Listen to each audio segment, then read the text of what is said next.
ওরা সকালবেলা রান্নার লোক আমার দোকানে আইছে, সেটা থেকে দরজা খোলা, তাই নিয়ে আমার কাছে ফোন করছে, দাদা আপনি কি দোকানে আইসেননি?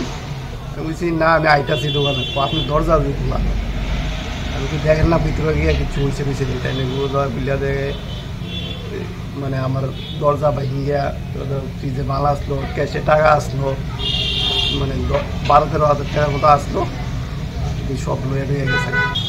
কি নাম আপনার দোকানে? ত্রিপুরেশ্বরী হোটেল, নিচের বাজার। তারপরে ক্যামেরা লাগানো আছে তরুণ সঙ্গের পাশে, এটা নিচের দিকে, এটা আমার দোকানে কোনো পায় না, ও নিচের দিকে নেমে মেরেছে ক্যামেরাটা। কয়টা ক্যামেরা লাগানো আছে? 3টা। সবগুলি কি নিচের দিকে নামানো?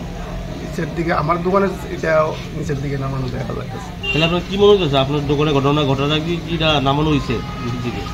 আমি এটা ঠিক বলতে পারি না, আগে নামানো আসলো কি না বলতে পারি না। আমি এখন লক্ষ্য করে দেখছি যে নিচের দিকে ক্যামেরাটা নামানো আসছে।